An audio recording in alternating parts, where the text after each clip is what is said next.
Qué magnífico momento, espléndido momento, y para mí un gran honor no estar con todos ustedes en este gran congreso que realiza el ministerio del pastor Soto y su esposa Katy de la ciudad de Galvez, Argentina.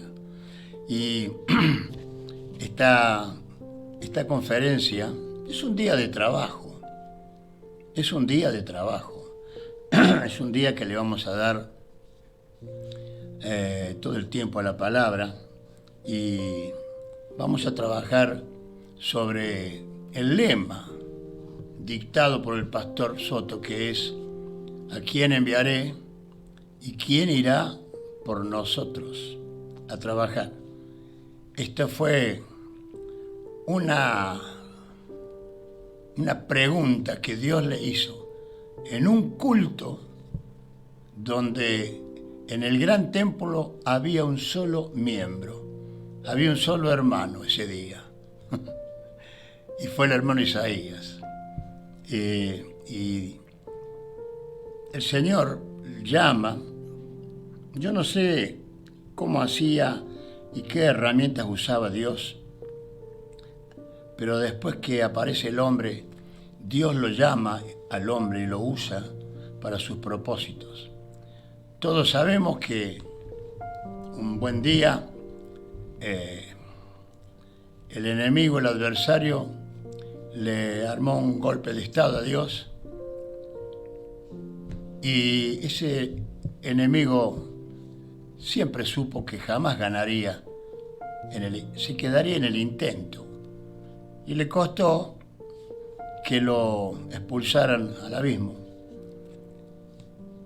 Pero Dios tenía un plan: levantar un ejército que después vino a ser la iglesia, como la única entidad viva para contrarrestar la acción del enemigo.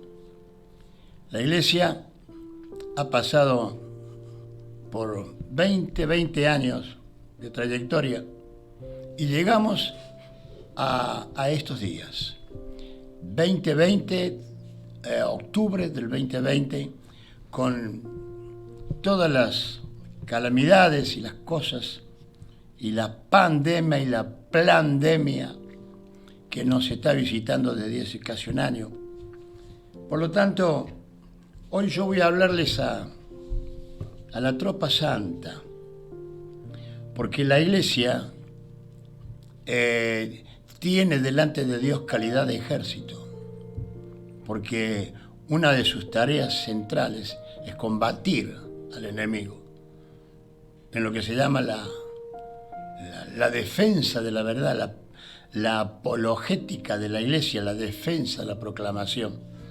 Y sin dudas, desde que se cristaliza la iglesia, hasta el día de hoy, la iglesia ha venido padeciendo muchas persecuciones, muchas luchas, y quiero destacar la palabra distintos escenarios mundiales.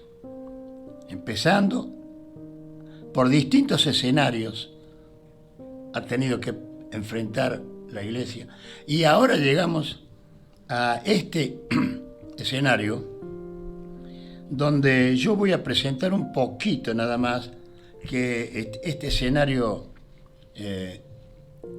y los nuevos enemigos que presenta este escenario, y que la iglesia no los conocía porque no eran públicos, como por ejemplo hoy la iglesia enfrenta y tenemos que evangelizar. El Señor nos ha mandado a evangelizar en este medio, en este entorno, que es el tiempo más difícil de la historia. Es el tiempo más difícil de toda la historia. Qué cosa increíble, qué hermoso honor que nos ha hecho Dios en dejarle a la iglesia de este tiempo como la encargada de cerrar la gran guerra evangelizadora de la historia. Nosotros, la iglesia del presente, somos los responsables de la última responsabilidad, responsabilidad final. Decía recién de la última batalla. Una guerra se compone de muchas batallas. Esta es la última batalla, y a la última batalla, a la que cierra la Gran Guerra, se le llama la madre de todas las batallas. Por lo tanto, a nosotros, los que por gracia de Dios todavía estamos vivos, nos toca la tarea de terminar con el proyecto de evangelismo, por el momento.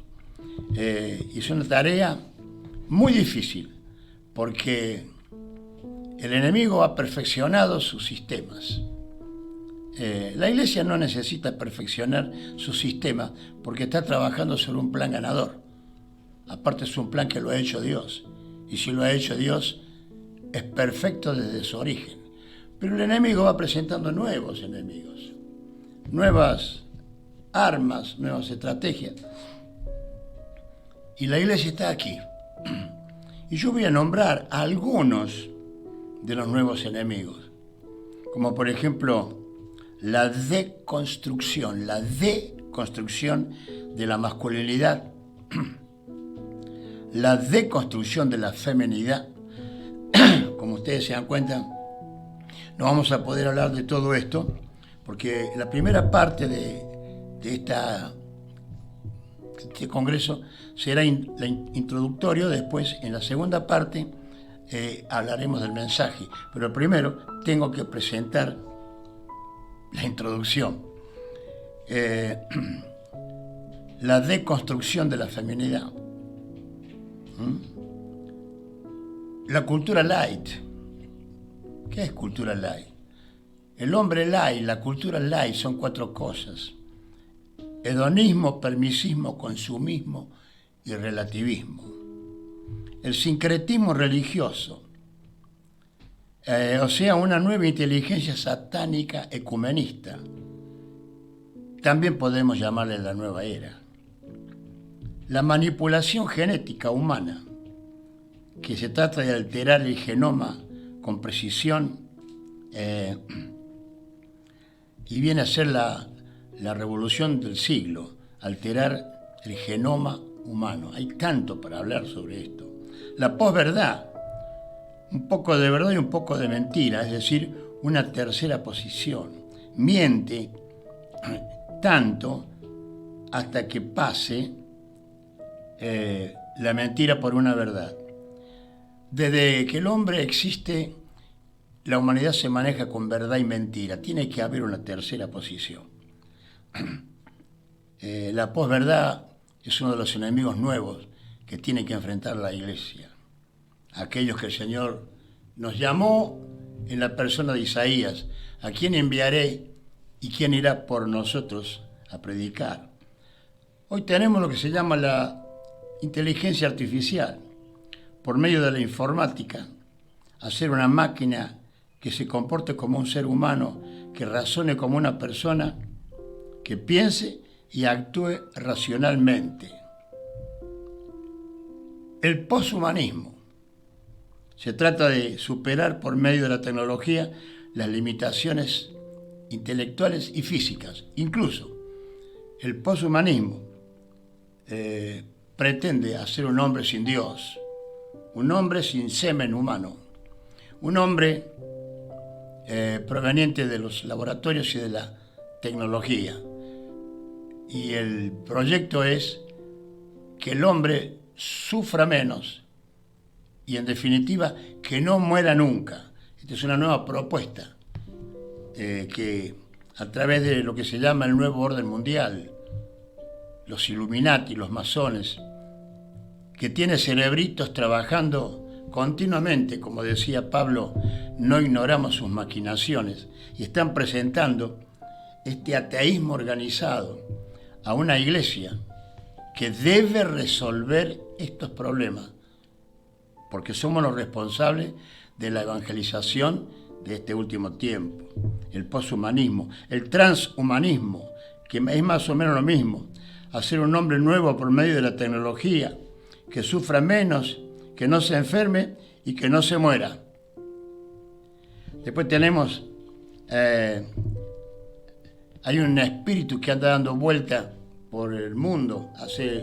Yo venía en el auto recién y venía escuchando lo que se llama distopía. Es el nombre de un demonio. Es un espíritu que mete miedo a la gente, miedo a todo. Y venía escuchando en la radio,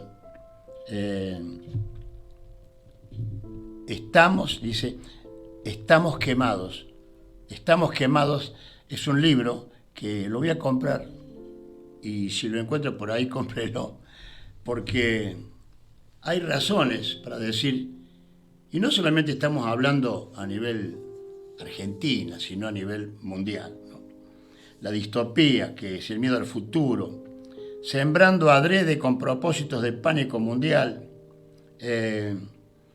a través de la información, de los medios, léase incluso el G5 o el 5G, que es usando la tecnología, ya están poniendo antenas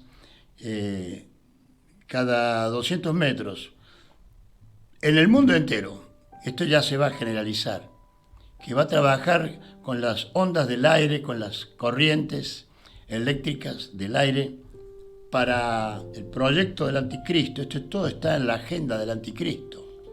Yo lo estoy sintetizando y mostrando a la tropa santa cuáles son algunos de nuestros enemigos de reciente aparición. Yo me siento hoy como un comandante hablándole a la tropa que va a salir a pelear, más o menos aclarándole el panorama de qué es lo que se va a encontrar en el campo de batalla. Y el 5G, la quinta generación, el propósito casi central del enemigo es dominar al mundo entero a través de la mente. Y el 5G aporta. Dios por un lado da ciencia, Dios por un lado en su amor y misericordia avanza con sus proyectos de creación y de conservación, pero el hombre toma todo lo que Dios hace para el mal, lamentablemente. También tenemos la banalización del mal. ¿Qué es banalizar el mal? En pocas palabras, que el pecado no es tan grave como lo pintan. Incluso aparece ahora la ideología de género, la ideología en cuanto al vocabulario. Hay tanto para hablar de los enemigos de este tiempo, y que la Iglesia tiene que resolver este problema para salvar la mayor cantidad de gente. Y la ultimísima que apareció hace muy poco se llama la ideología de la reinvención. ¿Qué es la ideología de la reinvención? Reinventate, hermano o amigo. Si a vos no te gusta cómo te han hecho, reinventate, porque después de todo nadie consultó con vos para venir a este mundo. De manera que vos apareces por decisión de otros. Si no te gusta llamarte Daniel, cámbiate el nombre. Si no te gusta llamarte Gómez, cámbiate el apellido. Si no te gusta ser hombre y querés ser mujer, podés hacerlo, porque a todo le va a dar un marco político el mundo y la jurisprudencia del mundo. Es decir, vos tenés la libertad de reinvertirte. Si no querés creer en Dios, no creas. Y si crees y lo querés perseguir, perseguilo. Porque la idea central, o el basamento central de todo este asunto, es formar una humanidad atea. Yo quiero sintetizar todo lo que lo que acabo de decir, para que tengamos un panorama más claro del enemigo que tenemos por delante. Y luego vamos a ir a hablar de que si no tenemos, ahí está el mensaje, si no tenemos al Espíritu Santo, se nos va a ser difícil ganar esta última batalla. Entonces, la introducción que estoy dando, pero ya les anticipo, tenemos que hablar también de esta realidad en estos días tan tristes que hasta parece que se le ha encontrado 5 reemplazos al Espíritu Santo. No es que haya reemplazos a semejante personaje, pero yo siempre digo 2 cosas. El personaje menos conocido por la Iglesia es Dios. Y el personaje menos querido por la Iglesia es el Espíritu Santo. Claro, porque al Espíritu Santo le toca el proceso de santificación y purificación, y eso nos va a doler. Pero ¿para qué sufrir en esta cultura light si podemos más o menos reemplazar al Espíritu con otras cosas? Eso vamos a hablar en la conclusión. Hace poco, yo estaba leyendo, llegó a mis manos porque el nuevo orden mundial, esto nació por el 1800 en Alemania, donde se juntaron, y hasta el día de hoy, para sacarlo a Dios de encima. Si nosotros lográramos sacarlo a Dios de encima, entonces, como dicen los argentinos, decimos los cordobeses, metele que son pasteles. No hay culpa, no hay Dios, no hay culpa, metele que son pasteles. Lo sacamos a Dios de encima. Hace poco, fíjate vos los enemigos que hay y que tenemos que enfrentar. Hace poco, cuestión de un año, gran sección de la sociedad mexicana le pidió a López Obrador, el presidente de México, que el gobierno hiciera algo para sacarlo a Dios de México. ¿Y sabe lo que le contestó el comunista presidente? En eso estamos. Oiga, da risa, pero da cosa, ¿no? Le estoy hablando a la tropa que conozca lo que está pasando, para luego tener mayor poder de fuego y posibilidad de victoria. Entonces, yo vengo siguiendo, como tantos pastores, venimos dedicándonos, y créame que es un trabajo difícil, no es escatología. El que se dedica a escatología es un hijo mío, el pastor Junior, pero yo me dedico a seguirlo al diablo, porque cuando yo entendí que un diablo vencido, herido y sin futuro no puede ser mi acosador. No puede ser mi acosador. Entonces yo decidí transformarme en el acosador del diablo. Y parece que el Señor me está respaldando en esto. Porque el acosador de la iglesia no puede ser un diablo vencido, herido de muerte y sin futuro. Para cómo él sabe que está chau. Él sabe que está chau. Entonces, la iglesia debe tomar nueva fuerza, nuevo ánimo y dedicarnos a profundizar en el ministerio, perfeccionar el ministerio y perfeccionar también la alta consagración. El Señor me dio esta onda en estos tiempos. Un poco estudié, no mucho, vivo estudiando, vivo investigando. Y el nuevo orden mundial trabaja para poner al anticristo como el único dictador del mundo. Para eso trabaja el nuevo orden mundial, que también el nuevo orden mundial está trabajando en sus últimas batallas, ¿no? Hasta el trabajo del nuevo orden mundial va a terminar cuando ya esté ubicado el anticristo, ¿no? en el poder y en el reconocimiento de todo el universo. Y va trabajando por etapas. Y ahora ha sacado nos hemos enterado que el nuevo orden mundial trabaja sobre 3 targets o sobre 3 propósitos que debe saber la tropa santa. Primero, ellos tienen 3 objetivos. Primero, secuestrar las patrias y las naciones. ¿Qué quiere decir secuestrar? Ocultar, terminar, acabar, pulverizar. Eso quiere decir secuestrar. Primero, secuestrar las patrias. Todos los gobiernos del mundo, léase Estados Unidos, las Fuerzas Armadas con todo su poderío, Rusia, China, India, y todos los países, todo lo que sea poder en el mundo, debe caer para darle paso al anticristo como el único dictador que, como buen dictador, va a dirigir por decretos personales.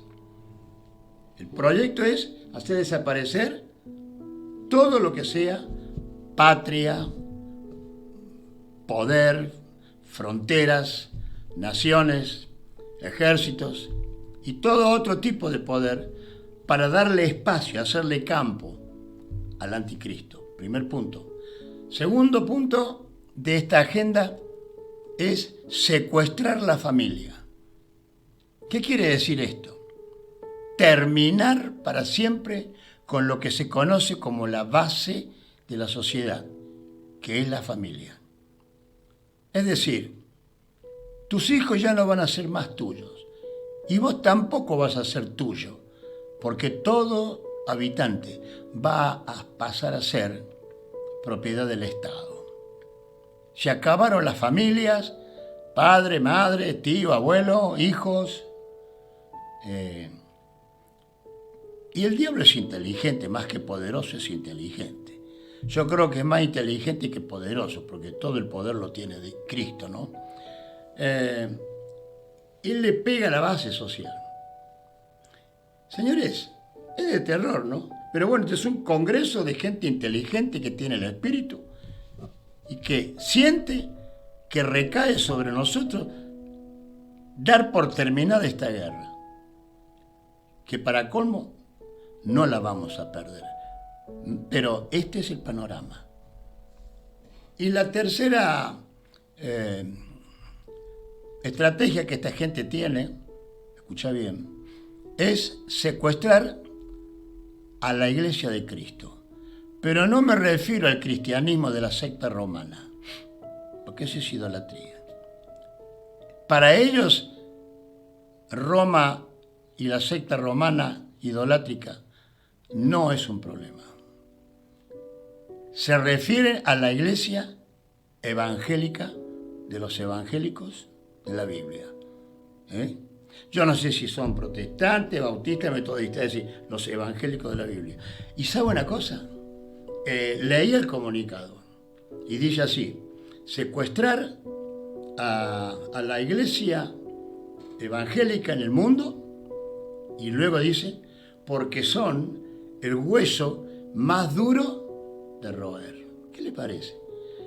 Reconocido por nuestro enemigo que la iglesia de Cristo es un hueso más duro de roer. Es para ellos es más fácil terminar con los imperios mundiales que terminar con la iglesia de Cristo. Qué bien decía aquel que dijo: le tengo más miedo a una iglesia arrodillada que a un ejército de pie. Es decir, que el target es hacernos desaparecer a nosotros. Por eso yo digo que esto no es pandemia, es plandemia. Ahora descubrieron la forma de cerrar los templos. Esperemos que empecemos a abrir los templos. Pero señores, la última batalla ya ha comenzado. Nos quieren parar de cualquier manera. Y esto es lo que tenemos que saber nosotros para poder enfrentar con éxito el trabajo. Seguimos en el desarrollo de la introducción, que va a durar 40 minutos, 35-40 minutos. Estamos hablando del nuevo escenario. Ahora, hermano, ¿cómo te encontrás vos para enfrentar semejante escenario? ¿Cómo te encontrás vos física, anímica y espiritualmente para enfrentar? ¿Estás dispuesto? ¿Estás preparado? ¿Te sentís capacitado? Hermano, no le metamos amén a todo. Escuchen las preguntas. Porque entonces vamos a ir a la conclusión dentro de un rato que si no tenemos la ayuda del Espíritu Santo, la guía del Espíritu Santo y la presencia manifiesta del Espíritu Santo, vamos a tener problemas en el combate. Vos sabés que esta introducción nos muestra la situación de la palestra y recordamos a Abacú. ¿Te acordás que Abacú le dijo: ¿hasta cuándo, Jehová, clamaré a ti y no oirás? Y daré voces a ti a causa de la violencia y no salvarás. Y le pregunta: ¿por qué me haces ver iniquidad y me haces ver molestia? Es decir, que Dios lo lleva y lo pasea en medio de la calamidad, de la desolación, hasta el punto que es tan grave lo que ve, que él pregunta: ¿por qué me haces ver iniquidad y haces que vea molestia? Destrucción y violencia están delante de mí, pleito y contienda se levantan. Por lo cual, dice, la ley es debilitada y el juicio no sale según la verdad, por cuanto el impío asedia al justo y por eso sale torcida la justicia. Quiero decirles, hermanos, que el hermano Abacú le tocó vivir cuando usted mira la palestra de Abacú y mira nuestro tiempo, es una postal igualita, porque las calamidades humanas son siempre más o menos las mismas.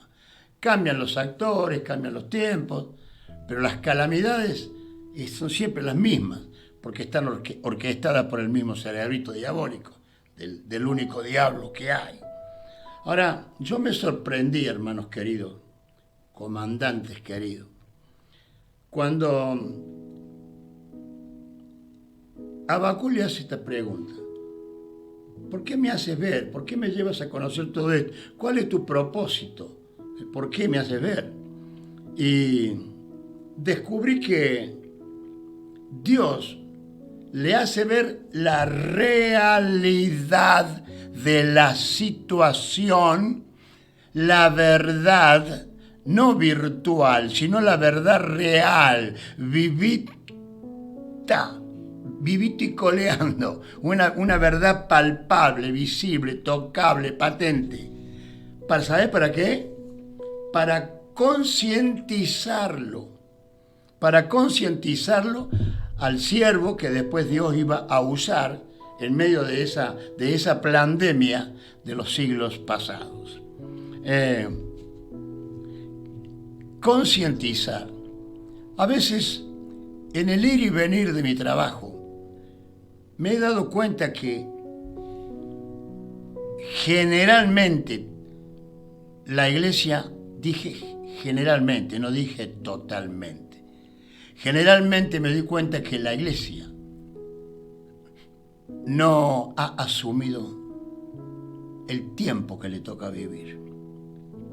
Por eso es que el Señor hoy está llamando a una concientización. ¿Vos te crees que a Dios no le hubiera gustado sacarnos antes de que aparezca la pandemia y se mueran tantos hermanos, tantas esposas de pastores, tantos pastores, tanta gente linda, ¿no?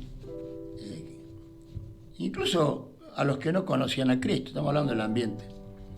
Pero, ¿por qué el Señor nos deja acá? Primero porque el ejército de Jehová no terminó su trabajo. Y luego porque el Señor quiere que nos concienticemos de lo que estamos viviendo. Y ¿sabe qué es concientizar? Concientizar es sensibilizar a través de la observación del medio, internalizar algo. Es encapsular, comprender, clarificar, concientizar.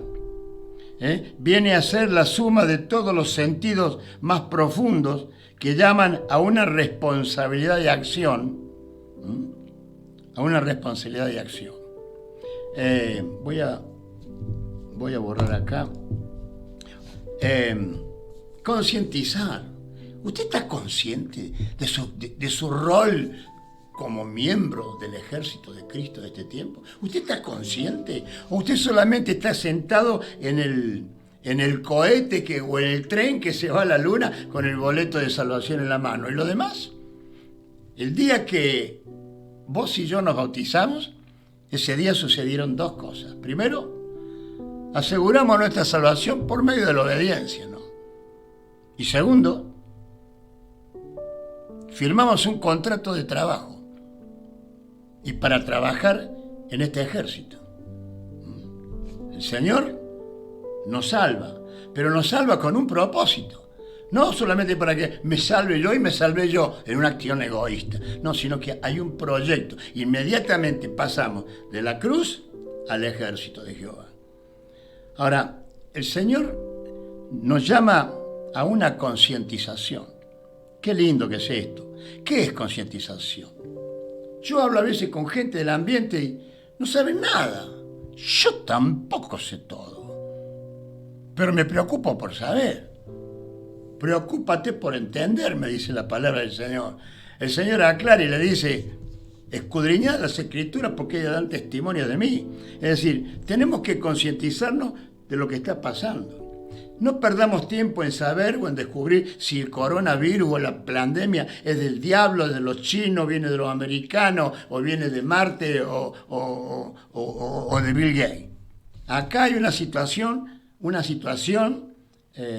planteada a la que tenemos que enfrentar y con la orden de tomar posesión de todo esto para la gloria de Cristo y salvar a la mayor cantidad de gente que podamos.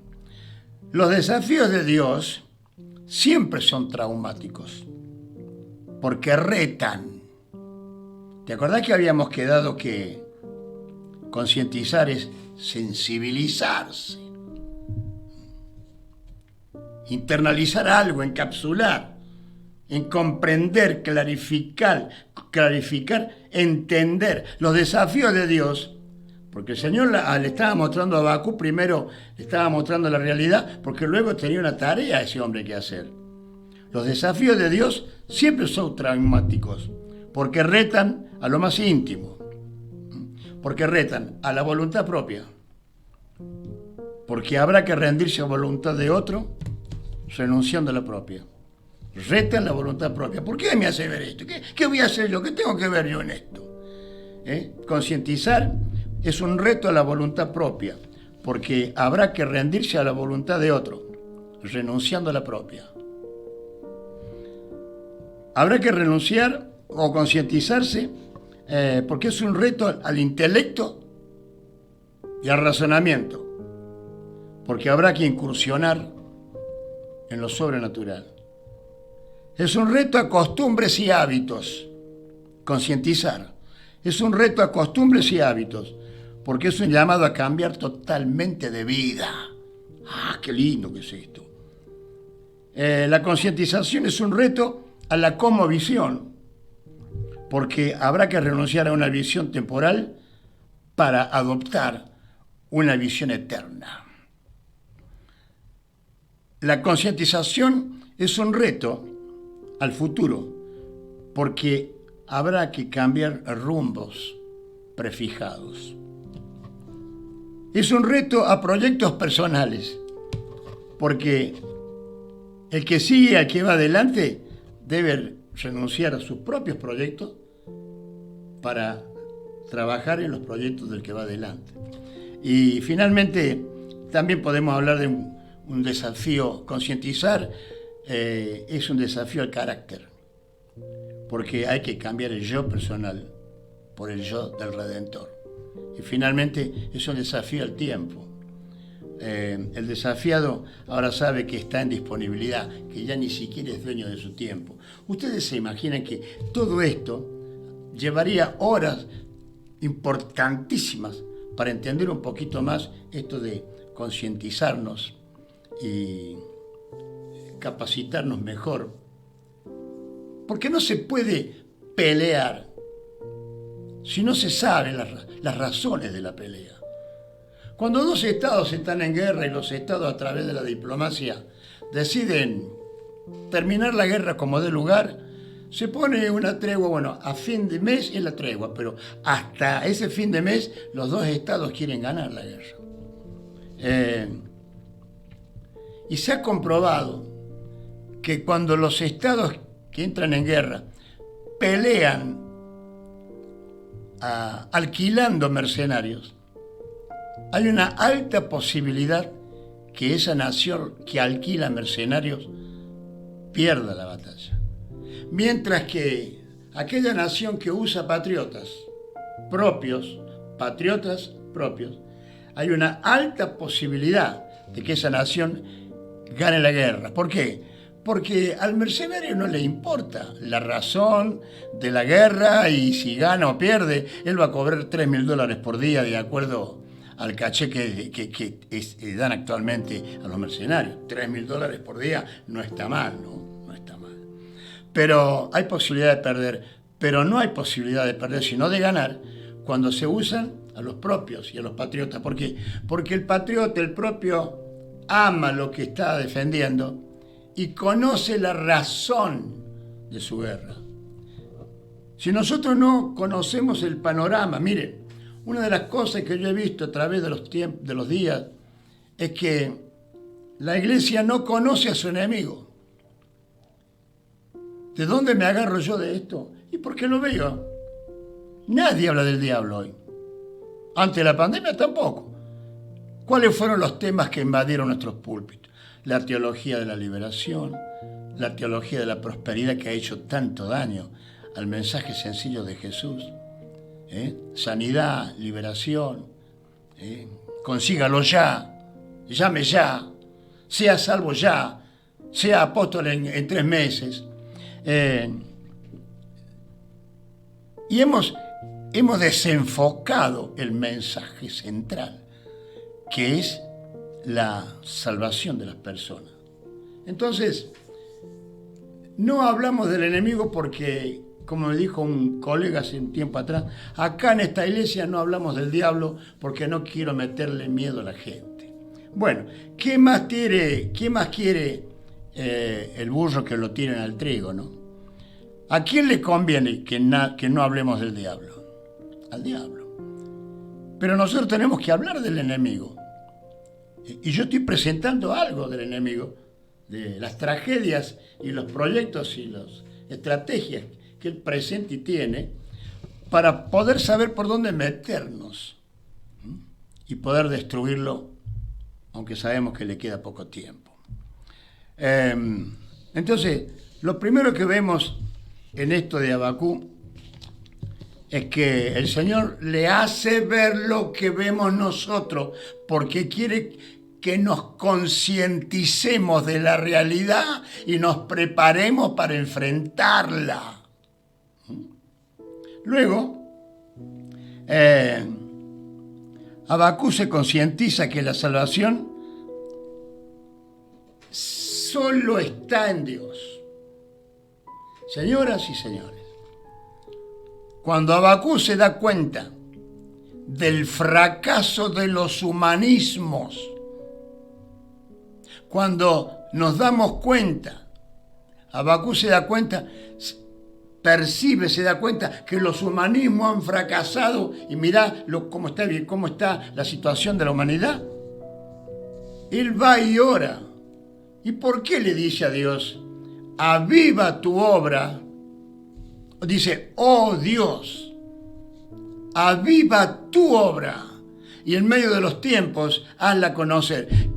Parafraseando esa oración, ¿cuál es la obra de Dios? Cristo. La obra de Dios es la iglesia. Él se da cuenta que la única salvación está en Cristo, no en la ciencia, la política, la religión, el dinero, las Fuerzas Armadas y todo otro humanismo, ¿Se da cuenta? Él está viviendo in situ, Es parte del panorama. Él está viviendo in situ, el fracaso de los humanismos. Pero él le hace un pedido inteligente a Jehová. Es como quien dice, Señor, si tú no avivas tu obra, entonces el enemigo ganó para siempre. Pero aviva tu obra. Ahora, ¿por qué dijo aviva? ¿Será porque se estaba apagando la llamita? Como cuando Pablo le dijo a Timoteo, aviva el fuego del don de Dios que está en ti. ¿Qué estaba pasando a Timoteo en esos días? ¿De qué se enteró Pablo que le manda urgente una carta? Avívate, muchacho, avívate, hermano, avívate, hijo. Es decir, iglesia, avívese. No es tiempo. Sí, estamos en cuarentena. Yo estoy en cuarentena, pero mi espíritu no está en cuarentena. Porque no van a poder enjaular un espíritu. Yo estoy en cuarentena porque tengo que obedecer al sentido común y a las autoridades, pero estoy avivado. No me han apagado y me van al contrario. Yo soy el que dije la frase, la oposición es mi mayor excitador. Pero la única salida está en la iglesia de Cristo. Por eso nosotros tenemos que pelear sabiendo, teniendo esta convicción que si no te salva Cristo, si no te salva Dios a través de Cristo, su obra y la iglesia, no hay salvación para este mundo. Por eso hizo un buen pedido, un pedido inteligente. Y también tengo que destacar, y terminamos con la introducción, la fe del hombre, porque él dijo, el justo por la fe vivirá. Es decir, que él decide, esto es lo que le quiero decir así, enfáticamente a cada uno, mantengan la fe, ¿te acordás? Viva la fe, viva la esperanza, bueno, mantenga la fe ¿en quién? En Dios. ¿La esperanza en quién? En Dios. ¿El amor a quién? A Dios. Es decir, que no nos haga dudar ninguna situación, ninguna maniobra del diablo. Recordemos que ya está vencido. Mi hijo, el pastor Dani, dijo un día, a veces la iglesia da como una empresa perdedora. A veces la iglesia da como una empresa perdedora, pero estamos ganando en todos los frentes. Hermano, mire usted las estadísticas. ¿Por qué nos quieren encapsular? ¿Por qué nos quieren secuestrar a nosotros como iglesia de Cristo? Porque cada día somos más, cada vez somos más.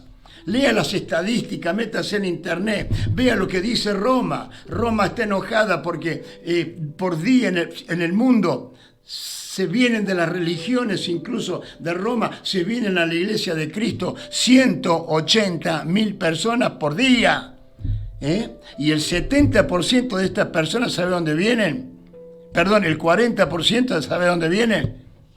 Vienen de la China. Increíble que el budismo esté temblando como Dagón frente al arca del pacto.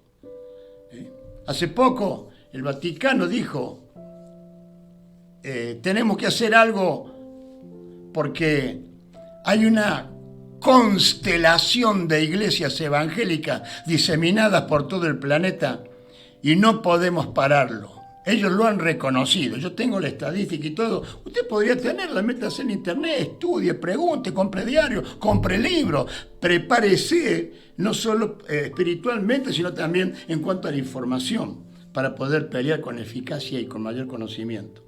Entonces, la fe es esa fuerza imprescindible para